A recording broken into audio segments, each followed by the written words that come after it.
ಕೆಲ ನಾಯಕರು ಕೆಲವು ಇಲ್ಲದೆ ಆರೋಪಗಳನ್ನು ಮಾಡಿದ್ದಾರೆ. ಅದು ಯಾವ ಸತ್ಯಾಂಶ ಯಾವುದು ಏನೋ ಅದನ್ನು ತಮ್ಮ ಮುಖಾಂತರವಾಗಿ ತಿಳಿಸಬೇಕನ್ನೋ ಉದ್ದೇಶದಿಂದ ನಾವು ಈ ಪ್ರೆಸ್ ಮೀಟ್ ಅಂತ ಕರೆದಿದ್ದೇವೆ. ಏನಂದರೆ, ಮೊದಲನೇದಾಗಿ ಮಾಜಿ ಶಾಸಕರು ಅವರು ಹೇಳಿದ ಪ್ರಕಾರ ಯಾವುದೋ ಒಂದು ಇನಾಮತಿ ಜಮೀನಲ್ಲಿ ಅವರು ಬಿಲ್ಡಿಂಗ್ ಕಟ್ಬಿಟ್ಟಿದ್ದಾರೆ ಮಾಡಿದ್ದಾರೆ ಅಂತ ಯಾವ ದಾಖಲೆ ತಗೊಂಡು ತೋರಿಸಿದ್ದಾರೆ. ಅವರು ಆ ಇನಾಮತಿ ಜಮೀನಲ್ಲಿ ಯಾವ ಥರದ ಇನಾಮತಿ ಜಮೀನಲ್ಲಿ ತಗೊಂಡಿರೋ ಜಮೀನಲ್ಲಿ ಕೂಡ ಏನಂದರೆ ಅವರು ರಿಜಿಸ್ಟ್ರ್ ಮಾಡ್ಕೊಂಡಿದ್ದಾರೆ. ರಿಜಿಸ್ಟ್ರ್ ಮಾಡ್ಕೊಂಡಿರೋ ಜಮೀನಲ್ಲಿ ಅವರು ಏನಿದೆ ಅದನ್ನು ಬಿಲ್ಡಿಂಗ್ ಕಟ್ಟಬೇಕು ಅನ್ನೋ ಉದ್ದೇಶದಿಂದ ಅದನ್ನು ಕಟ್ಕೊಂಡಿದ್ದಾರೆ. ಅದು ದೊಡ್ಡ ವಿಷಯ ಅಂತೇನಲ್ಲ. ಇದು 60 ಇದರಲ್ಲಿ KG ಕೋಟೆನಲ್ಲಿ 60 ಎಕರೆ ಜಮೀನನ್ನು ತಗೊಂಡು ಬಂದು ಬೇರೆಯವ್ರಿಗೆಲ್ಲ ಮಾಡಿ, ಬೇರೆ ತಾಲೂಕವ್ರಿಗೆ ಮಾಡಿ ಇಂಥದ್ದೆಲ್ಲ ಹಗರಣ ಮಾಡಿರೋದೆಲ್ಲನೂ ಗೊತ್ತಾಗಲ್ಲ ಜನರಿಗೆ. ಇದೇನೆಂದರೆ, ಈಗ ಅದು ಬಂದು ಅವ್ರು ಯಾವುದೋ ಮಾಡಿದ ಒಂದು ಕರೆಕ್ಟಾಗಿ ಇರೋದನ್ನು ಮಾಡ್ಕೊಂಡಿರೋದನ್ನು ಅದನ್ನು ತೋರಿಸ್ತಿದ್ದಾರೆ ಹೊರತು ಅದನ್ನು ಯಾಕೆ ಹೇಳ್ಬಾರ್ದಾಗಿತ್ತು, ಅದು ಮಾಡ್ಬೋದಾಗಿತ್ತು. ಈಗ 522 ಎಕರೆಗಳ ಜಮೀನನ್ನು ಮಂಜೂರಿ ಮಾಡಿಬಿಟ್ಟಿದ್ದಾರೆ, ಬೇರೆ ಅವ್ರಿಗೆ ಬೇಕಾದವರಿಗೆಲ್ಲ ಮಾಡ್ಕೊಂಡಿದ್ದಾರೆ ಅಂತ ಹೇಳಿದ್ದಾರೆ. ಅವ್ರು ಮಾಡ್ಕೊಂಡಿರೋ ಯಾವಾಗ ಆಗಿರೋದು ಮಂಜೂರಾಗೋದು ಯಾವಾಗ, ಯಾವ ಟೈಮಲ್ಲಿ ಮಂಜೂರಾಗಿದೆ?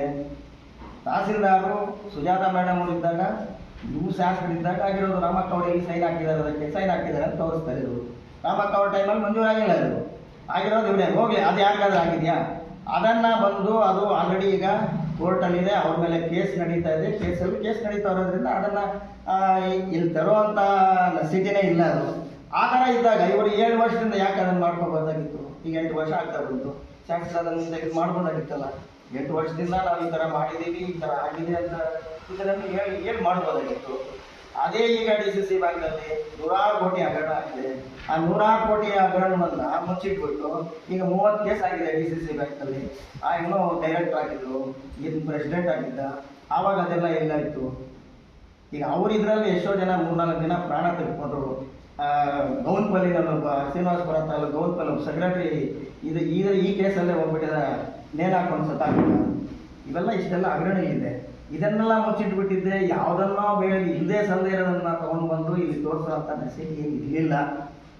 ಆಮೇಲೆ ಈಗ ನಾವು 18 ಕೋಟಿ ಆಗ್ಬಿಟ್ಟಿದ್ದೆ ಸಂಪಂಗಿಯವರು ಸ್ಮಶಾನಗಳಿಗಂತ ತಂದಿದ್ರು. ಆ ಸ್ಮಶಾನದಲ್ಲಿ ಅದನ್ನು ತೊಗೊಂಡು ಬಂದು 33 ಸ್ಮಶಾನಗಳಿಗೆ ಒಂದೊಂದು ಬಿಲ್ ಆಗಿತ್ತು. ಅಂತ ಆಗಿರೋ ಬಿಲ್ಲುಗಳಲ್ಲಿ ಕೂಡ ಅದನ್ನು ನಿಲ್ಲಿಸ್ಬಿಟ್ಟು ಅವ್ರಿಗೆ ಕಾಂಗ್ರೆಸ್ ಅವ್ರಿಗೆ ಕೊಡಬೇಕು ಅನ್ನೋ ಉದ್ದೇಶದಿಂದ ಅದನ್ನು ತೊಗೊಂಡು ಬಂದು ಫಿಲ್ಟರ್ಗಳು ಹಾಕಿದ್ರು. ಅದು ಹಾಕಿದ್ರು ಯಾರು? SC STಗೆ ಬಂದಿರೋ ಅನುದಾನ SC STಗೆ. ಅಂಥದ್ರಲ್ಲಿ ಕೂಡ ಅವ್ರು ಅದನ್ನು ನಿಲ್ಲಿಸ್ಬಿಟ್ಟು ಅದಕ್ಕೆ ಆಗಬಾರ್ದು ಅನ್ನೋ ಉದ್ದೇಶದಿಂದ ಈಗ ಬಂದು ಫಿಲ್ಟರ್ಗಳಿಗೆ ಹೈ ಮಾರ್ಕ್ಸ್ ರೇಟ್ ಅಂತ ಇನಾಗ್ರೇಷನ್ ಮಾಡ್ತಾ ಇದ್ದಾರೆ. ಯಾವಾಗ SC ST ಏನು ಅನುದಾನ ಇದೆಯೋ ಅದು ಅಲ್ಲಿಗೆ ಹೋಗ್ಬೇಕಾನೆ. ಯಾವ ಇಲಾಖೆಯಿಂದ ಬಿಟ್ಟಂದರೆ ತಂದಿರೋದು SC ST ಇದು. ಸೋಷಿಯಲ್ ವೆಲ್ಫೇರಿಂದ ಬಂದಮೇಲೆ ಸೋಷಿಯಲ್ ವೆಲ್ಫೇರ್ಗೆ ಹೋಗ್ಬೇಕದು. ಸೋಷಿಯಲ್ ವೆಲ್ಫೇರ್ ಬಿಟ್ಟು ಬೇರೆ ಕಡೆ ನಾವು ಅದು ಮಾಡೋಂಗಿಲ್ಲ. ಇವಾಗ ನೋಡಿದ್ರೆ ಎಷ್ಟು ಆಗಿದೆ. ಈಗ ಮೊನ್ನೆ ನೆಕ್ಸ್ಟ್ನಲ್ಲಿ CC ರೋಡ್ ಹಾಕಿದ್ದಾರೆ. CC ರೋಡ್ ಹಾಕಿರೋದು ಆ್ಯಕ್ಚುಲಾಗಿ ಅದು ಬಂದು ಕೂಡ ಸೋಷಿಯಲ್ ವೆಲ್ಫೇರ್ದೆ. ಅಲ್ಲಿ ಯಾವ ಥರದ ಒಂದು ಮನೆ ಕೂಡ ಎಲ್ಲಿ ನಾವು ಯಾರಿಗೂ ಕಾಣಿಸಿಲ್ಲ. ನೀವು ನೋಡಿದರೆ ಅಲ್ಲಿಗೆ ಹೋಗಿ ಮಾಧ್ಯಮದವರೆಲ್ಲನೂ ಇದೆಯಾ ಇಲ್ಲ ಅಂತ ನಿಮ್ಗೆ ಗೊತ್ತಿದೆ. ಅಂಥದ್ದೆಲ್ಲ ಹಗರಣ ಮಾಡ್ತಾ ಇರ್ಬೋದು, ಇದೆಲ್ಲ ಮಾಡ್ಬೋದು. ಅದನ್ನು ಯಾರು ಕೇಳಬಾರ್ದು. ಅವ್ರು ಏನು ಮಾಡಿದ್ರೇನೋ ಅದನ್ನು ಕೇಳದೇ ಇದ್ದರೆ ಸರಿ, ಯಾರು ಏನಿಲ್ಲ, ಯಾರು ತಪ್ಪಿಲ್ಲ. ಈಗ ಅದು ಕರೆಕ್ಟಾಗಿದ್ದು ಎಲ್ಲ ಇದ್ರು. ಈಗ ಭಕ್ತವತ್ಸಲಂ ಒಂದು ಎಕ್ಸಾಂಪಲ್ ಕೊಡ್ತೀನಿ. ಭಕ್ತವತ್ಸಲಂ ಇದ್ದಾಗ ಇವರು ಜಮೀನಲ್ಲಿ ಹಗರಣ ಮಾಡಿದ್ದಾರೆ ಅಂದ್ಬಿಟ್ಟಿದ್ರೆ ಅವ್ರ ಮೇಲೆ ಕೇಸ್ ಹಾಕಿದ್ರು. ನಮ್ಮ ಅವ್ರ ಮೇಲೆ ಏನಾಯ್ತು ಆ ಕೇಸು? ಅವ್ರದೇ ಕೇಸ್ ಆಯಿತು. ಅದು ಕರೆಕ್ಟಾಗಿದೆ ಅಂತ ಅವರೇ 1.5 ಎಕರೆ ಸಂಪಂಗಿ ಅವ್ರು ಬಿಟ್ಬಿಟ್ಟಿದ್ರು. ಅದನ್ನು 1 ಎಕರೆ ಮೇಲೆ ಅವ್ರು ಹಾಕ್ಕೊಂಡು ಅದು 1.5 ಎಕರೆ ಬಿಟ್ಬಿಟ್ಟು ಲಾಸ್ಟಲ್ಲಿ ಎಲ್ಲ ಕೇಸಲ್ಲಿ ಹಾಕ್ಬಿಟ್ಟು 2 ಎಕರೆ ಅವ್ರಿಗೆ ಬಂದರು. ಆ ಥರ ಏನಂದರೆ ಅವ್ರಿಗೆ ಯಾವುದನ್ನು ಕಬ್ಜಾ ಮಾಡೋಕ್ಕಾಗಲಿ ಬೇರೆಯವ್ರ ಥರ ಇದು ಮಾಡೋಕ್ಕಾಗಿ ಬಂದಿಲ್ಲ. ಈಗ ಇನ್ನೂ ಬೇರೆ ಇವ್ರು ಬೇಕಾದ್ರೆ 500 ಎಕರೆ ಮಾಡ್ಬೋದು, ಬೇರೆಯವ್ರಿಗೆ 600 ಎಕರೆ ಮಾಡ್ಬೋದು, ಇನ್ನೊಬ್ಬರಿಗೆ 60 ಎಕರೆ ಮಾಡ್ಬೋದು. ಇವೆಲ್ಲ ಮಾಡ್ತಾ ಇರೋದು ಇದೇ. ಈಗ ಇಟ್ಕೊಂಡು ಈ ಥರ ಎಲ್ಲ ಮಾಡೋರಿಗೆ ಇಟ್ಕೊಂಡು ಅವರು ಬೇಕು ಅಂತ ಇನ್ನೊಬ್ಬರ ಮೇಲೆ ಗೂಬೆ ಕೂರಿಸೋದು ಇವೆಲ್ಲ ಏನು ಸರಿಯಲ್ಲ. ಈಗ ಏನು ಹೇಳಿದ್ರು, ಪೆನ್ಷನ್ ತಪ್ಪಾಗಿದೆ. ಆ ಪೆನ್ಷನ್ ಯಾಕೆ ಪೆನ್ಷನ್ ಯಾಕೆ ಅಷ್ಟು ರೇಷನ್ ಕಾರ್ಡ್ 4,000 ರೇಷನ್ ಕಾರ್ಡ್ ಅದರಲ್ಲಿ ಕೇಳೋದೇನೋ ತಪ್ಪಿದೆಯಾ? ಅದು ಸರಿ ಮಾಡ್ಬೋದಾಗಿತ್ತು. ಅವ್ರು ಹೇಳೋದೇನೋ ಕೇಂದ್ರ ಸರ್ಕಾರಕ್ಕೂ ಇದಕ್ಕೂ ಸಂಬಂಧ ಇದೆ. ಕೇಂದ್ರ ಸರ್ಕಾರ ಏನಾದರೂ ಬಂದು ಇದು ಮಾಡುತ್ತಾ? ಅಲ್ಲ, ರೇಷನ್ ಕೊಡೋದು ಯಾವುದು? ಇವರು ರೇಷನ್ ಕಾರ್ಡ್ ಅಪ್ಲೈ ಮಾಡೋದು ಇವರು. ಇಂಥದ್ದೆಲ್ಲ ಇರುವಾಗ ಪೆನ್ಷನ್ಗಳು ಇವೆಲ್ಲ ಇದ್ದಾಗ ಅವೆಲ್ಲಾನು ನಾವು ಬಯಲಿಗೆ ತಂದು ಈ ಥರ ತಪ್ಪು ಮಾಡ್ತಾ ಇದ್ದಾರೆ, ಅದನ್ನ ಏನು ಮಾಡಬೇಕು, ಏನು ಅದು ಸರಿ ಮಾಡಿ ಅಂತ ಕೇಳೋದ್ರಲ್ಲಿ ತಪ್ಪಿದೆಯಾ? ನೀವು ಹೇಳಿ, ಆ ಥರ ಮಾಡ್ಬೋದಾ? ಅದನ್ನು ಹೇಳಿದಕ್ಕೆ ಇವ್ರು ದೊಡ್ಡದಾಗಿ ಇವ್ರ ಮೇಲೆ ಅಪ್ರಚಾರ ಮಾಡಿ ಹಿಂದೆ ಸೋದೆಲ್ಲ ಪ್ರಚಾರ ಮಾಡೋದು ಅದೇನಂತ ಸರಿಯಾದ ಪದ್ಧತಿ ಅಲ್ಲ. ಇರಲಿ, ಮಾಡಿದರೆ ಈಗ 500 ಎಕರೆ ಮಾಡಿದರೆ ಅದು ಲೋಕಾಯುಕ್ತಾಗ ಹಾಕಿದ್ದಾರೆ, ಕೇಸುಗಳು ನಡೀತಾ ಇದೆ, ಅವ್ರ ಮೇಲೆ ಬಂದರೆ ಅವ್ರ ಮೇಲೆ ಬರುತ್ತೆ. ಯಾರು ತಪ್ಪು ಮಾಡಿದರೆ ಅವ್ರು ಬರುತ್ತೆ, ತಪ್ಪೇನಿಲ್ಲ ಅದು. ಈಗ ಇನ್ನೂ ಒಂದು, ಈಗ ಅವ್ರು ಯಾವುದೋ 1 ಎಕರೆ ಚಿಲ್ಲರೆ ಏನೋ ಇನಾಮತಿ ಜಮೀನನ್ನು ಏನೋ ಮಾಡಿಬಿಟ್ಟಿದ್ದಾರೆ ಎಂದು, ಅದು ಮಾಡಿದರೆ ಬರುತ್ತೆ, ಹಾಕೊಳ್ಳಿ, ಕೇಸ್ ಹಾಕಿ, ಯಾರು ಬೇಡ ಅಂತಾರೆ? ತಪ್ಪು ಮಾಡಿರೋರಿಗೆ ನೀವು ಏನಾದರೂ ಆಗಲಿ ಶಿಕ್ಷೆ ಆಗಲೇಬೇಕು, ಯಾರಾದರೂ ಆಗಲಿ, ಶಾಸಕರಾಗಲಿ ಇಲ್ಲ ಮಾಜಿ ಶಾಸಕರಾಗಲಿ, ಒಬ್ಬ ಮೆಂಬರ್ ಆಗಲಿ, ಯಾರಾದರೂ ಆಗಲಿ, ತಪ್ಪೇನೆ. ಅಂಥದ್ರಲ್ಲಿ ಇಲ್ಲದೆ ಸಂಜೆ ಮಾಡಿ ಇಷ್ಟು ದಿನ ಯಾಕೆ ಮಾಡ್ತಾಯಿದ್ರು? 8 ವರ್ಷದಿಂದ ಯಾಕೆ ಮಾಡಬಾರ್ದಾಗಿತ್ತು? ಈಗ 525 ಎಕರೆ ಇತ್ತಲ್ಲ, ಅವ್ರವ್ರಿಗೆ ಹಂಚ್ಕೊಂಡಿದ್ದಾರೆ ಅಂತಂದ್ರೆ ಯಾಕೆ ಅನ್ಸಿದ್ದಾರೆ? ತೋರಿಸ್ಬಾರ್ದಿತ್ತಲ್ಲ. ಆ ಥರ ಏನಂದರೆ ವಿರೋಧಗಳು ಏನಿದ್ರು ಅದನ್ನು ಕರೆಕ್ಟಾಗಿ ಮಾಡಿದರೆ ತಪ್ಪೇನಿಲ್ಲ. ಈಗ ಅವರೇನೋ ಬೇರೆ ಥರ ಏನು ಹೇಳಲಿಲ್ಲ, ಹೇಳಿರೋದೇನೋ ಪೆನ್ಷನ್ಗೆ ಈ ಥರ ಆಗಿದೆ, ಈ ಥರ ಹೆಚ್ಚು ಕಡಿಮೆ ಆಗಿದೆ, ರೇಷನ್ ಕಾರ್ಡ್ ಆಗಿದೆ, ಅದನ್ನು ಸರಿ ಮಾಡಿ ಅಂತ ಹೇಳಿದ್ದಾರೆ. ಸರಿ ಮಾಡಿದರೆ ನಿಮಗೆ ಅನುಕೂಲ ಆಗುತ್ತೆ, ಸರಿ ಮಾಡಿದ್ರೆ ಅದು ನಿಮ್ಗೆ ತಪ್ಪಾಗುತ್ತೆ. ಸರ್ಕಾರ ನಿಮ್ದಿದೆ, ನೀವು ಶಾಸಕರು ಮಾಡ್ಬೋದಾಗಿತ್ತು, ಅದನ್ನು ಜನ ಕೇಳ್ಬೋದಾಗಿತ್ತು. ಈ ಥರ ಆಗಿದೆ, ಪ್ರಾಬ್ಲಮ್ ಆಗಿದೆ, ನಮ್ಗೆ ಯಾಕೇನು ಏನು ಮಾಡೋದು ಅಂತ. ಈಗ ಅದೇ ರೀತಿ ಇಟ್ಕೊಂಡು ಮಾಡಿರೋದನ್ನು ಇನ್ನೊಬ್ಬರ ಮೇಲೆ ಗೂಬೆ ಕೂರಿಸಿ ಈ ಥರ ಮಾಡೋದು ಅದು ಸರಿಯಲ್ಲ.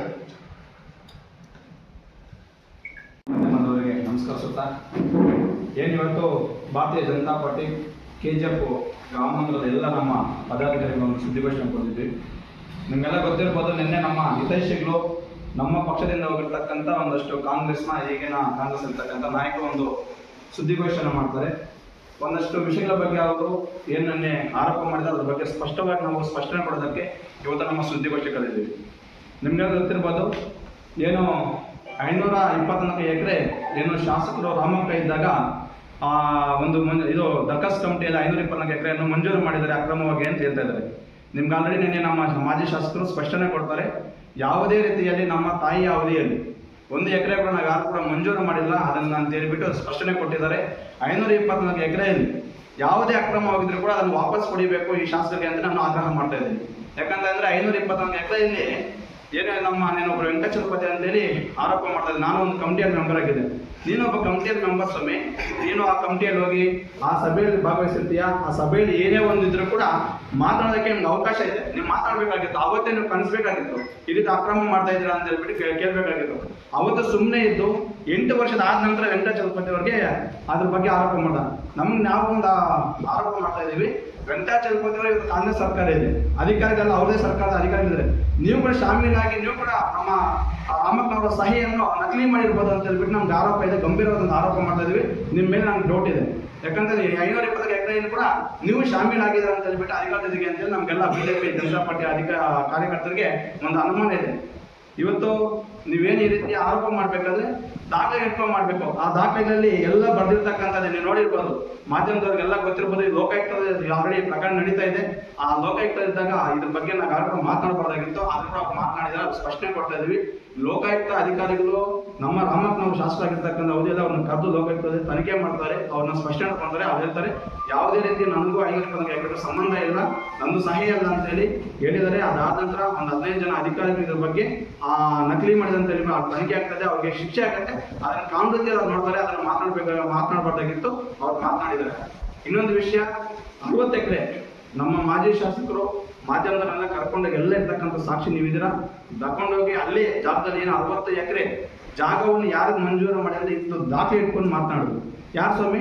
ಶ್ರೀನಿವಾಸಪುರದವರು. ಇಲ್ಲಿಂದ 30-40 ಕಿಲೋಮೀಟರ್ ಇರ್ತಕ್ಕಂಥ ಶ್ರೀನಿವಾಸಪುರ ತಾಲೂಕಿಗೆ ಮಂಜೂರು ಮಾಡಿದ್ರ.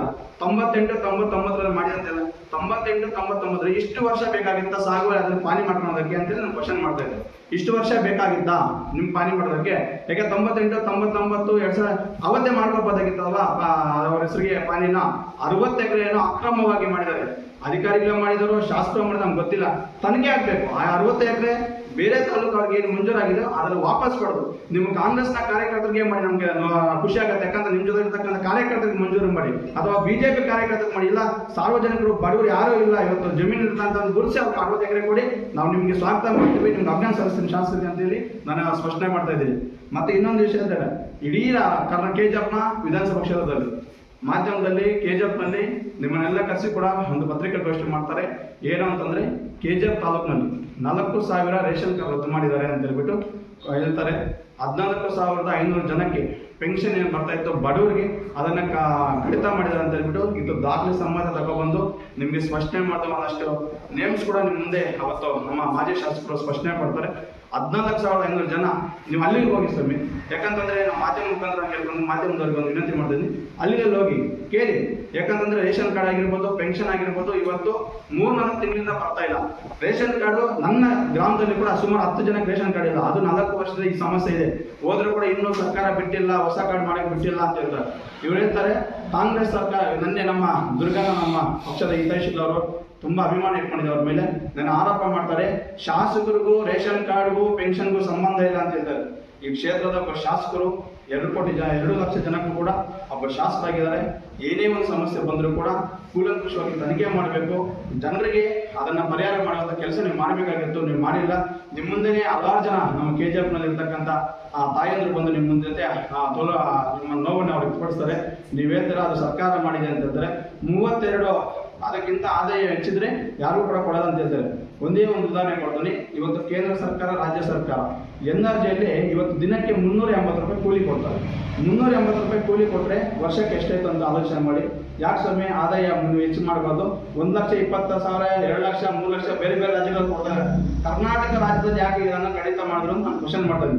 ಈ DK ಶಿವಕುಮಾರ್ ಅವರು ರಾಜ್ಯದ ಮುಖ್ಯಮಂತ್ರಿ ಆದ ನಂತರ ನಿಮ್ಗೆಲ್ಲ ಗೊತ್ತಿರಬಾರು ಕೊಟ್ಟಿರ್ತಕ್ಕಂಥ 5 ಯೋಜನೆಗಳನ್ನು ರದ್ದು ಮಾಡ್ತಾರೆ. ಯಾಕಂತಂದ್ರೆ ರಾಜ್ಯದ ಖಜಾನೆಯಲ್ಲಿ ದುಡ್ಡಿಲ್ಲ, ಜನರಿಗೆ ಕೊಡಕ್ಕೆ ಆಗ್ತಾ ಇಲ್ಲ, ಕೊಡುವಂತ ಮಾತನ್ನ ನೆರವೇರಿಸಕ್ಕೆ ಆಗ್ತಾ ಇಲ್ಲ ಅಂತ ಹೇಳ್ಬಿಟ್ಟು ಒಂದೊಂದೇ ಅವರು ಕಡಿತ ಮಾಡ್ತಾ ಬರ್ತಾ ಇದ್ದಾರೆ. ಜನಕ್ಕೂ ಗೊತ್ತಾಗಿದೆ, ಕೇವಲ ಇನ್ನು 1.5 ವರ್ಷದಲ್ಲಿ ನಿಮ್ಗೆ ತಕ್ಕ ಪಾಠ ಕಲಿಸ್ತಾರೆ. ಆ 14,500 ಜನ ಯಾರೋ ಶ್ರೀಮಂತರಿಗೋ ಅಥವಾ ಯಾರೋ ದುಡ್ಡು ಹೋಗ್ತಾ ಇಲ್ಲ, ಬಡವರು ಹೋಗ್ತಾರೆ. ಆ ದುಡ್ಡಿಂದ ತಿಂಗಳು ಬಂದ್ರೆ ಔಷಧಿ ತಗೊಳಕೋ ಮಾತ್ರ ತಗೊಳಕೋ ದುಡ್ಡಿಲ್ಲ ಅಂತ ಹೇಳಿ ಕಾದ್ಕೊಂಡಿದ್ರು. ಇವತ್ತು ನೋಡ್ಬೋದು ತಾಲೂಕು ಆಫೀಸ್ ಅಥವಾ ನಾಡ ಕಚೇರಿ ಮುಂದೆ 60 ವರ್ಷ 70 ವರ್ಷ ವೃದ್ಧರೋಗಿ ಬೇಡ್ಕೊಂತ ಇದ್ದಾರೆ ದಾಖಲೆಗೆ ತಗೊಳ್ಳೋ.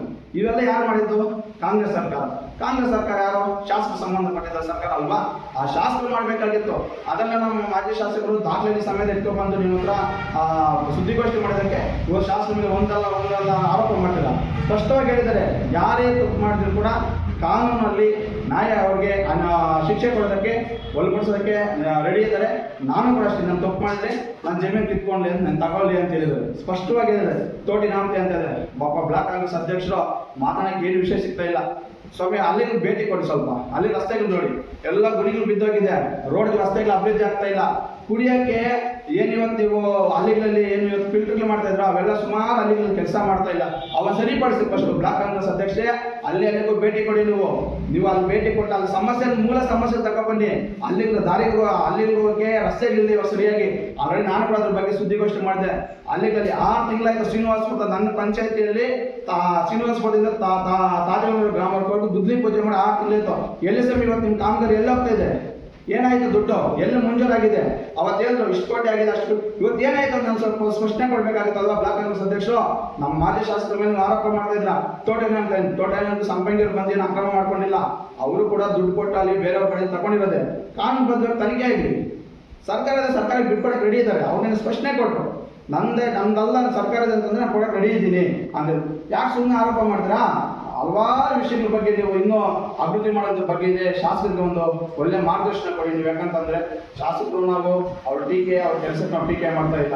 ಯಾಕಂತಂದ್ರೆ APMC APMC ಬಗ್ಗೆ ಸಮಯ APMC ಫಸ್ಟು ಈ ಭಾಗದಲ್ಲಿ ಬೇಕು ಅಂತ ಹೇಳಿ ನಾನು ಲೆಕ್ಕ ಕೊಟ್ಟಿದ್ದೆ. ನಾನು ಅಧ್ಯಕ್ಷ ಆದಾಗ ಮಾಧುಸ್ವಾಮಿ ಅವರು ಕಾನೂನು ಸಚಿವರಾಗಿದ್ದಾಗ ಕೋಲಾರ ಬಂದಾಗ ನಾನು ಹೋಗಿ ವೇದಿಕೆಯಲ್ಲಿ ಸ್ವಾಮಿ ನಮ್ಮ ಭಾಗದಲ್ಲಿ ಈ ಥರ 100 ಎಕರೆ ಜಮೀನಿದೆ, ಅಲ್ಲೊಂದು APMC ಮಾರ್ಕೆಟ್ ಕೊಡಿ ಅಂತ ಹೇಳಿ ಕೊಟ್ಟಾಗ ಅವ್ರೇಳಿ ನನ್ನ ಹತ್ರ ಚೆಕ್ ಡ್ಯಾಮ್ಸ್ ಅವು ನನ್ನ ಹತ್ರ ಅನುದಾನ ಬರೋದಪ್ಪ, APMC ಬರಲ್ಲ, ಅದು ಸರ್ಕಾರ ನಾನು ಪತ್ರ ಬರ್ತೀನಿ ಅಂತಂದು ಶಾಸಕರು ಅದನ್ನು ಪ್ರಯತ್ನ ಮಾಡಿದ್ರು, ಸ್ವಾಗತ ಮಾಡಿದ್ದೀವಿ.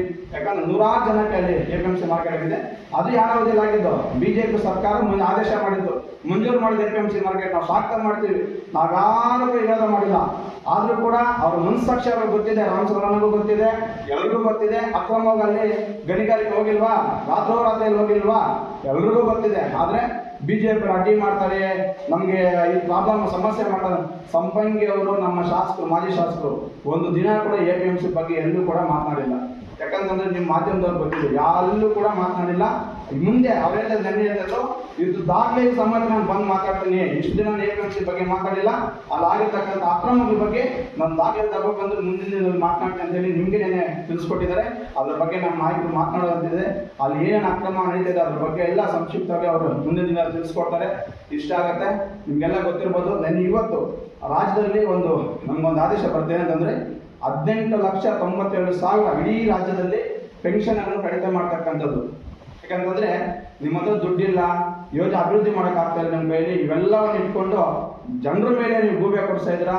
ಅಥವಾ ನಮ್ಮ ಶಾಸ್ತ್ರ ನಿನ್ನೆ ನಾವು ಮೀಟಿಂಗ್ ಮಾಡಿದ್ರು. ಅದಕ್ಕೆ ಬದಲಾಗಿ ಇವತ್ತು ನಾವು ಪಾರ್ಟಿ BJP ಪಾರ್ಟಿ ಪರವಾಗಿ ನಾವು ಮೀಟಿಂಗ್ ಮಾಡ್ತಾ ಇದ್ವಿ. ಏನಂದರೆ ನಿನ್ನೆ ಅವರು ಒಂದು ಎಕರೆ 25 ಗುಂಟೆ ಮಾಡ್ಕೊಂಡಿದ್ದಾರೆ, ಇದು ಅಂತ ಹೇಳಿದ್ರು. ಆಯಿತು, ಅದಕ್ಕೆ ನಮ್ಮವರೆಲ್ಲ ಉತ್ತರ ಕೊಟ್ಟಿದ್ದಾರೆ. ಈಗ ಅವರು ಜೈಲಿಗೆ ಹೋದರು, ಅಲ್ಲಿ ತಗೊಂಡ್ರು, ಜೈಲಲ್ಲಿ ಹೋಗಿದ್ದಾರೆ. ಇವಾಗ ಎಷ್ಟೋ ಜನ CM ಆಗಿರೋರೇ ಇವತ್ತು ಜೈಲಿಗೆ ಹೋಗ್ಬಿಟ್ಟು ಬಂದು ಅವರು CM ಆಗಿದ್ದಾರೆ. ಅಂಥ ಮಾತುಗಳೆಲ್ಲ ಇಲ್ಲಿ ಮಾತಾಡೋದು ಕರೆಕ್ಟ್ ಇಲ್ಲ. ಯಾಕಂದರೆ ಅವರು ಜೈಲಿಗೆ ಹೋಗಿದ್ದಾರೆ, ಕೋರ್ಟಲ್ಲಿ ಅವ್ರು ತೀರ್ಪು ಹಾಕ್ತಾರೆ, ಅವರು ಹೇಳಿದೆ ಅದು ಮಾಡ್ತಾರೆ. ಅದೆಲ್ಲ ಒಬ್ಬರ ಮೇಲೆ ಗೂಬೆ ಕೂರಿಸೋದು, ಮಾತನಾಡೋದು ಅದೆಲ್ಲ ಕರೆಕ್ಟಾಗಿಲ್ಲ ಅಂತ ಅವರು ಇಲ್ಲಿ BJPಯಲ್ಲಿ ಇದ್ದವರೇ. ಅವರು ಇಲ್ಲಿ BJPಯಲ್ಲಿ ಶಾಸಕರಿದ್ದಾಗ ಅವರು ಅವ್ರ ಜೊತೆಯಲ್ಲಿ ಇದ್ದು ಎಲ್ಲ ಅವ್ರ ಮುಂದೆ ಅವ್ರಿಗೋಸ್ಕರನೇ ಅವ್ರ ಜೊತೆಯಿಂದ ಇದ್ದೇ ಅವರು ಆಚೆ ಬಂದಿರೋದು. ಅಂಥವ್ರ ಮೇಲೆ ಬಂದು ಇವತ್ತು ಮಾಡಿಕೊಂಡು ಅವ್ರ ಮೇಲೆ ಈ ಥರ ಹೋಗಿದ್ದಾರೆ, ಹಂಗೆ ಮಾಡ್ತಾರೆ, ಹಿಂಗೆ ಮಾಡ್ತಾರೆ, ಒಂದು ಬೋರ್ಗೆ ಇಷ್ಟು ತಗೊಳ್ತಾರೆ, ಅಷ್ಟು ತಗೊಳ್ತಾರೆ. ಎಲ್ಲರೂ ಅವ್ರವ್ರು ಮಾಡಿರೋದು ಅವ್ರವ್ರಿಗೆ ಎಲ್ಲ ಗೊತ್ತಿರ್ತದೆ. ಇದು ಇವತ್ತು ಇಲ್ಲೇ ಹೇಳ್ದಂಗೆ ನಾಳೆ ಇವಾಗ ಶಾಸಕರು ಇರ್ತಾರೆ, ನಾಳೆ ಸಂಪಂಗಿನವರೇ ಗೆದ್ದು ಬರ್ಬೋದು. ಅವತ್ತು ಅವ್ರ ಜೊತೆಯಲ್ಲಿ ಬಂದು ಹಂಗೆ ಮಾತಾಡೋಕ್ಕೂ ಆಗಲ್ಲ. ಇವರೆಲ್ಲ ಯಾರಾದರೂ ಇವಾಗ ನಾವು ಇಲ್ಲಿದ್ದೀವಿ, ನಾಳೆ ಇನ್ನೊಂದು ಹತ್ರ ಇರ್ತಾರೆ. ಒಬ್ಬೊಬ್ಬರು ಹೇಳ್ಕೊಂಡಿರೋಕ್ಕೆ ಇದೆಲ್ಲ ಕರೆಕ್ಟಾಗಿಲ್ಲ ಅಂತ ನನ್ನ ಅಭಿಪ್ರಾಯ. ಯಾಕಂದರೆ ಇದೆಲ್ಲ ಒಂದೊಂದು ಚಿಕ್ಕ ವಿಷಯಕ್ಕೆಲ್ಲ ಬಂದು ಅವರು ಈ ಥರ ಹೇಳ್ಕೊಂಡು 20,000 ತಗೋತಾರೆ ಅವ್ರ ಬೋರ್ವೆಲ್ಗೆ. ಇದು ಮಾಡಿದ್ರು. ಯಾಕೆ 8 ವರ್ಷದಿಂದ ಅವ್ರಿಗೆ ಗೊತ್ತಿಲ್ವ ಇದೆಲ್ಲ? ಅವ್ರ ಜೊತೆಲಿ ಇದ್ರೆ ಅವ್ರಿಗೆ ಗೊತ್ತಿಲ್ವ ಅದೆಲ್ಲ? ಈಗ 8 ವರ್ಷ ಬಿಟ್ಟು ಇವಾಗ ನಾವೇನೋ ಈ ರೇಷನ್ ಕಾರ್ಡ್ದು ಮತ್ತು ಈ 60 ಎಕರೆದು ಇದೆಲ್ಲ ನಾವು ತೆಗೆದಿದ್ದೀವಿ ಅಂತ ಇವತ್ತು ಏನೋ ಮಾತಾಡಬೇಕು ಅಂತ ಯಾವುದ್ಯಾವುದೋ ಮಾತಾಡೋದು ಒಂದು ಕರೆಕ್ಟ್ ಇಲ್ಲ. ಯಾಕಂದರೆ ಯಾವ ಶಾಸಕರ ಇರಲಿ, ಇವಾಗ ಮೇಡಮ್ ಇರಲಿ, ಅಲ್ಲಿರಲಿ. ಇವಾಗ ಮೇಡಮ್ ಹತ್ರ ಇದ್ರಿ, ಇವಾಗ ಮೇಡಮ್ ಗೌರ್ಮೆಂಟ್ ಇದೆ, ಮೇಡಮ್ ಜೊತೆಲಿ ಇದ್ದಿರ್ತಾರ. ನಾಳೆ BJP ಗೌರ್ಮೆಂಟ್ ನಮ್ಮ ಸಂಪಂಗಿನವರು ಗೆದ್ದು ಬರ್ತಾರೆ, ಅವ್ರ ಜೊತೆಲಿ ಬರ್ತೀರಾ. ಅವತ್ತು ಏನು ಮಗ ಇಟ್ಕೊಂಡು ಬರ್ತೀರಿ? ಯಾವತ್ತಾದ್ರೂ ಒಂದು ಮಾತಾಡಬೇಕು ಅಂದರೆ ಯಾರಾದರೂ ಏನಿದೆಯೋ ಅದು ಮಾತಾಡಿ, ನಿಜ ಇದ್ದರೆ ನಿಜ ಮಾತಾಡಿ. ಸುಮ್ಮನೆ ಏನೋ ಒಂದು ಆರೋಪ ಮಾಡಿಬಿಟ್ಟು ಯಾವುದೋ ಮಾತಾಡಬೇಕು ಅಂತ ಮಾತಾಡೋದು ಕರೆಕ್ಟ್ ಇಲ್ಲ ಅಂತ ನನ್ನ ಅಭಿಪ್ರಾಯ ಹೇಳ್ಕೊಂಡು ಜೈ ಹಿಂದ್ ಜೈ ಕರ್ನಾಟಕ. ನಾಗರಾಜ್ ಅವರು ಹೇಳ್ತಾ ಇದ್ರು, ನಾವು ಸತ್ಯ ಹರಿಶ್ಚಂದ್ರು ನಾವೆಲ್ಲ ಕರೆಕ್ಟೇ ಮಾಡೋದು, ನಾವೇನು ತಪ್ಪೇ ಮಾಡಲ್ಲ ಅಂತ ಹೇಳ್ಬಿಟ್ಟು. ಇವಾಗ 1-2 ತಿಂಗಳು ಮುಂಚೆ ಮೈಸೂರು ಸರ್ವೆ ನಂಬರ್ 197ರಲ್ಲಿ ಗೋಮಾಳ ಜಮೀನಿದೆ. ಅದು ಇನ್ನೂ ಅವರು ಗೋಮಾಳ B ನಂಬರ್ ಇದೆ ಆ ಜಮೀನು, ಅವ್ರದ್ದೇ ಇನ್ನೂ ಕೋಡಿ ಆಗಿಲ್ಲ. ಅಂಥವ್ರ ಹತ್ರ GP ಮಾಡ್ಕೊಂಡ್ಬಿಟ್ಟು ಅದನ್ನು ಇವಾಗ ಫೆನ್ಸಿಂಗ್ ಇಟ್ಕೊಂಡಿದ್ದಾರೆ. ಇವಾಗ ನಾನು ನಮ್ಮೂರಲ್ಲಿ ಅಸಿತಂಪಲ್ಲಿ ಫಿಲ್ಟರ್ ಹಾಕಿತ್ತು.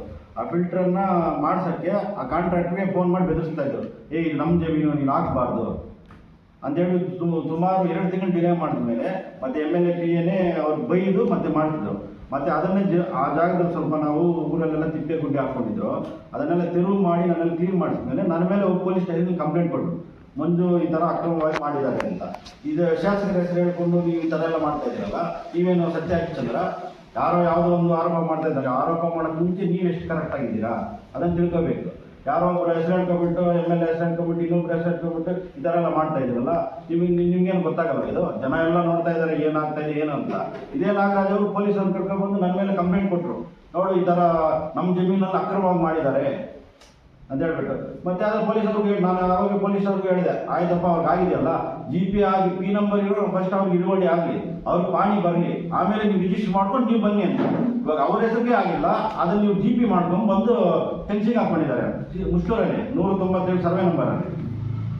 ಇದನ್ನು ಯಾರು ಕೇಳೋದಿಲ್ವಾ? ನಿಮ್ಗೇನೋ ಒಂದು ಕೇಳಿದ್ದಕ್ಕೆ, ಯಾರೊಬ್ರು ಕೇಳಿದ್ದಕ್ಕೆ ಎಲ್ಲ ಡಾಕ್ಟರ್ ಇಟ್ಕೊಂಡು ಬಂದ್ಬಿಟ್ಟಿದ್ದಾರೆ ಎಲ್ಲ. ನಿಮ್ದು ಆ ಥರ ತಪ್ಪು ಮಾಡಿದ್ದಾರೆ, ಸಂಪಂಗಿ ಈ ಥರ ತಪ್ಪು ಮಾಡಿದ್ದಾರೆ ಅಂತ 8 ವರ್ಷದಿಂದ ಯಾವಾಗ ತಪ್ಪಾಗಿತ್ತು ಆವಾಗ ತೆಗಿಯೋದು ನೀವು. ಇವಾಗ ನಮ್ಮ ಅಧ್ಯಕ್ಷ ಹೇಳ್ತಾ ಇದ್ರು, ಸ್ಮಶಾನಗಳು 23 ಸ್ಮಶಾನಗಳು ನಿಲ್ಲಿಸ್ಬಿಟ್ಟು ಅಂತ. 23 ಇದೇ ರೂಪಾ ಮೇಡಮ್ ಅವರು ಕೃಷ್ಣ ಬೈರೇಗೌಡ ಕೈಯಲ್ಲಿ ಸೆಷನಲ್ಲಿ ಮಾತಾಡಿದ್ರು, SC ಕಾಲೋನಿಗಳೇ ಉದ್ಧಾರ ಆಗಿಲ್ಲ, ಸ್ಮಶಾನಗಳು ಏನಕ್ಕೆ ಬೇಕು ಅಂತ. ಅದೇ 23 ಸ್ಮಶಾನ ಆಗಿ ಒಂದೊಂದು ಬಿಲ್ ಆಗಿರೋದು ನಿಲ್ಲಿಸ್ಬಿಟ್ಟು ನೀವು ಬೇರೆ 14 ಊರಲ್ಲಿ ಮಾಡಿಸ್ತಾ ಇದ್ದೀರಾ. ಈ 23 ಊರುಗಳಲ್ಲಿ SC ಹೋಗಿಲ್ವಾ? ಅವ್ರು ಬರೀ ಸತ್ರ BJP ಮಾತ್ರ ಆಗ್ತಾರಲ್ಲಿ, ಅವ್ರು ಓಟ್ ಬೇಡವಾ ನಿಮಗೆ? 14 ಊರಲ್ಲಿ ಮಾತ್ರ ಕಾಂಗ್ರೆಸ್ ಅವರು ಇದ್ದಾರಾ? 23 ಊರಲ್ಲಿ ಮಾಡಿರೋರು ಅನ್ಯಾಯ ಏನು ನಿಮಗೆ? ಅದ್ಯಾರು ಪರ್ಸನಲ್ ಅಲ್ಲಲ್ಲ, ಒಂದು ಊರು, ಒಂದು ರಸ್ತೆ, ಒಂದು ಚರಂಡಿ, ಒಂದು ಸ್ಮಶಾನ, ಅದು ಎಲ್ರಿಗೂ. ಪಾರ್ಟಿ ಏನಾಗಬೇಕಾದ್ರೆ ನಿಮಗೆ ಯಾಕೆ ನಿಲ್ಲಿಸಿದ್ರೆ ನೀವು? ನಾನು ಮಾಧ್ಯಮ ಮುಖಾಂತರ ನಾನು ಕೇಳ್ತಾ ಇದ್ದೀನಿ, ಇವಾಗ ಕೇಳಿ ಅವ್ರಿಗೆ, ಮೇಡಮ್ ಈ 23 ಸ್ಮಶಾನ ಯಾಕೆ ನಿಲ್ಲಿಸಿದ್ದೀರಾ? ಏನಾದ್ರು ಕಟ್ಟಡ ಏನು ಅಕ್ರಮ ನಡೆದಿದೆಯಾ? ಏನಾದರೂ ಕ್ವಾಲಿಟಿ ಇಲ್ವಾ? ಯಾಕೆ ನಿಲ್ಲಿಸಿದ್ದೀರಾ? ಅದು ಬಿಟ್ಬಿಟ್ಟು ಇವಾಗ 14 ಏನಕ್ಕೆ ನಿಲ್ಲಿಸ್ತಾ ಇದ್ದೀರಾ ಅಂತ ನೀವು ಕೇಳಬೇಕು. ಇವಾಗ ಎಲ್ಲ ಅಭಿವೃದ್ಧಿ ಮಾಡಿ, ಇಲ್ಲಿ ಮಾಡಿ, ಅಲ್ಲಿ ಮಾಡಿ, 23 ಮುಗಿಸ್ಬಿಟ್ಟು 14 ಮಾಡಿ, ಇನ್ನೂ 1000 ಕೋಟಿ ತಗೊಬರ್ಲಿ, ಎಲ್ಲ ಸಂತೋಷ. ಇಷ್ಟೇಳಿ ನಮ್ಮ ಮಾತು ಮುಗಿಸ್ತಾ ಇದ್ದೀವಿ.